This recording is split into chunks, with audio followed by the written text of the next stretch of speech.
Pertanyaan dari Foxile 1921. Pertanyaan pertama, apakah setiap makhluk dari dimensi 1 sampai 12 itu memiliki diri sejati atau roh? Semua makhluk, tidak hanya manusia, dewa-dewi, angel, ekstraterestrial, daemon, roh alam, elemental, bahkan benda mati seperti batu-batuan, pohon, kristal, mineral, itu semuanya memiliki diri sejati dalam tanda kutip. Karena semuanya itu adalah kesadaran yang berperan sebagai hal-hal tersebut ya. Semuanya ya, berarti semuanya, tidak hanya makhluk yang umum dikatakan sebagai berjiwa ya. Jadi bahkan makhluk yang tidak bergerak dan tidak berjiwa itu juga memiliki diri sejati. Kemudian pertanyaan kedua, apakah diri sejati tersebut berbeda dimensi dengan dimensi 1 sampai 12 yang ada?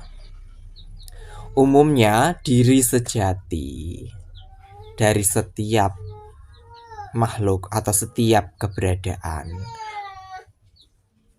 itu ada di luar dari konsep dimensi 1 sampai 12. Kalau saya memahaminya, semuanya itu ada di pleroma.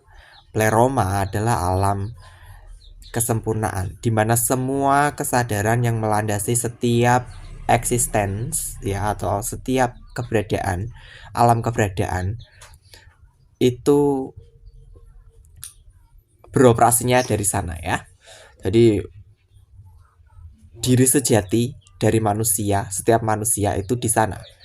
Dewa-dewi, diri sejati dewa-dewi juga di sana. Diri sejati dari daemon juga di sana. Diri sejati dari angel juga di sana. Diri sejati dari elemental air, api, tanah, udara, akash, bintang-bintang, bulan, matahari, planet-planet, dan semuanya itu yang ada di alam keberadaan ini, semuanya ada di pleroma dalam bentuk kesadaran yang unik ya. Pleroma itu beyond ya, atau melampaui dari kosmos ya. Kosmos itu, kalau kita bicara kosmos atau kosmik, itu adalah alam keberadaan. Jadi mulai dari alam material, alam eterik, alam astral, alam mental, alam spirit, kemudian alam divine, alam monad, itu masuknya ke kosmik. Sedangkan alam pleroma itu di luarnya, di luar dari konsep itu ya. Kemudian pertanyaan ketiga, jika di Al-Quran dijelaskan mengenai Qorin, apakah Qorin itu merupakan bagian dari ruh atau merupakan entitas tersendiri yang menemani manusia dalam menjalankan kehidupannya? Bukan keduanya ya. Kalau menurut saya, gnosis pribadi dan hasil penelitian saya sendiri, Qorin itu adalah entitas sejenis roh elemental api, tepatnya roh elemental api, yang sebenarnya berwujud di alam aslinya ya. Di alam aslinya itu wujudnya hanya seperti gumpalan-gumpalan api atau gumpalan api tanpa asap atau smokeless fire, semacam itu ya. Mereka masuk dalam kategori shape shifter atau pengubah bentuk ya, makhluk yang mampu mengubah bentuk. Alam mereka sangat dekat ya, karena mereka elemental, jadi alam mereka itu sangat dekat dengan manusia. Bahkan mungkin mereka mengelilingi kalian dan kalian tidak menyadari ya. Qorin biasanya memangsa energi yang meledak dari manusia yang mati secara normal maupun secara tidak normal ya. Tapi mereka umumnya lebih suka memangsa energi yang meledak dari dari manusia yang meninggal tidak normal, entah itu karena mengakhiri hidup diri sendiri ataupun karena kecelakaan. Tapi bukan berarti yang meninggal karena sakit atau sebab lain yang lebih alamiah itu tidak menarik perhatian Corin ya. Jadi begini ya, kenapa bisa ada pocong, ada sosok semacam Kunti semacam itu ya? Karena makhluk elemental yang disebut sebagai Corin ini akan berbondong-bondong mengerumuni orang yang akan meninggal ya. Entah itu yang meninggal karena bunuh diri, meninggal karena kecelakaan, atau meninggal karena sakit. Jadi mereka akan berbondong-bondong ya, mengintari seperti dementor di atas gini ya, muter-muter. Dan ketika detik-detik terakhir, ketika si badan itu menghembuskan nafas terakhir, kemudian otak itu kan akan istilahnya meledakkan, memancarkan energi terakhir ya, energi vital terakhir. Ketika semua energi itu lepas ke udara, para Corin ini akan berarak-arak ya istilahnya, cepet-cepetan rebutan energi tersebut, menyerap energi tersebut.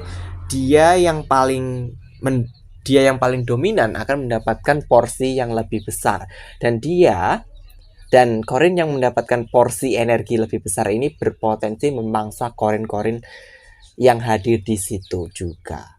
Karena energi yang meledak tadi itu mengandung memori segala perjalanan kehidupan dari si badan, merekam wujud, merekam emosi, merekam pikiran, merekam hasrat, dan sebagainya macamnya. Karena itulah si Corin yang aslinya tidak memiliki bentuk yang paten, Corin menyerap energi tersebut, kemudian dia mengubah bentuknya karena dia shapeshifter ya, mengubah bentuknya sesuai dengan memori yang telah dia dapatkan. Jadilah mewujud seperti seolah-olah itu adalah sosok orang yang meninggal, seperti itu ya.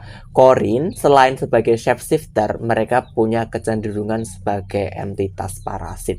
Ketika mereka sudah mendapatkan wujud menggunakan memori orang yang meninggal, Corin biasanya akan mulai memangsa energi, entah itu energi dari manusia yang masih hidup atau energi dari entitas lain yang sama-sama makhluk astral atau sama-sama makhluk eterik semacam itu ya. Jadi kalau menurut saya, hasil gnosis pribadi dan juga hasil penelitian saya, Corin bukan sedulur papat ya, karena ada yang menganggap seperti itu ya. Ada yang menganggap bahwa Corin itu adalah sedulur papat, atau menganggap sedulur papat adalah Corin. Kemudian